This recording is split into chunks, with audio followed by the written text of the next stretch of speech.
حضرت عبدالله بن مسعود رضی الله تعالی عنہ نے روایت دی فرمایي چې نبی کریم صلی الله علیه وسلم فرمایلی چې خزه گویا دا ستر دی، یعنی څنګه چې ستر پټول عورت پټول پکار دی د قرنګي خزه په کور کې په پرده کېږي پوسیدل پکار دی، او چې کله بهار د ضرورت لپاره وځي نو شیاطین او شیطانان هغه د خلکو نظرونو ته وړاندې کوي او د خپل نظر نشانی ګرځوي.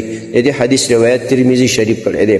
محترم مسلمانانو ورونو، دې حدیث نه معلومه شوه چې ښځه به په حیا او په پرده کې ګرځي، لکه نبی علیه الصلاة وسلام په دې حدیث کې فرمایلی المرأة عورة، ښځه چې دا عورت دی، لکه څنګه چې عورت پټول لازم دي. لکه مخکې حدیث کې موږ دا بیان وکړو چې د سړی عورت د نامن او اخله زنګنو پورې دا عورت دی، دا به پټۍ دا منه ښکاره کوي، او د ښځې ټول بدن عورت دی.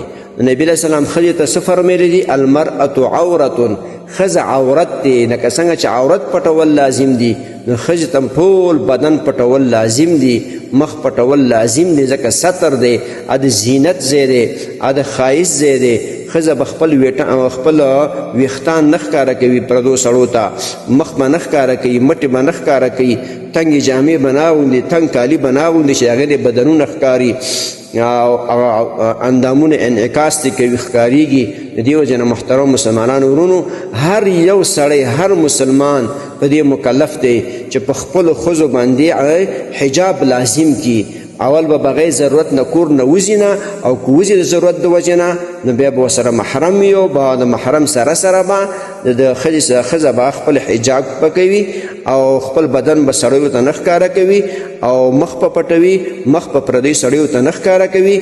هر یو د کور سربراه، د کور مشر، خاوند، پلا، ورور په دې مکلف دی چې خپل زنانو باندې حجاب لازم کړي، او به خصوصا چې په کوم ملک اسلامي نظام وي لکه افغانستان، د هغوی مسؤولین هغوی مکلف دي چې هغه زنانه چې د کور نه بغیر حجاب راوځي او هغه بندې کړي، ځکه ښځه به بغیر حجاب نه په بازارو کې نه ګرځي، لکه دې نه فساد پیدا کېږي، دې نه شر پیدا کېږي، دې نه اختلاط پیدا کېږي پردو سړو سره، بیا به فساد خور شي، بیا به د الله عذاب راځي. د دې وجې نه اسلامي نظام حکومت مشران په دې مکلف دي چې هغه زنانه چې هغه بغیر حجاب د کور نه راوځي او هغو باندې پابندي ولګوي چې بغیر حجاب په بازارو کې نه ګرځي. محترمو مسلمانانو ورونو، تاسو ته چې کوم روزانه د حدیث د مفهوم راځي نو د مهربانۍ او د ثواب له مخې نور مسلمانانو ته لیږدوئ او شیر کوئ. والسلام. د دیوبندي مسلک حنفي کاروان سټوډیو لخوا وړاندې کیږي.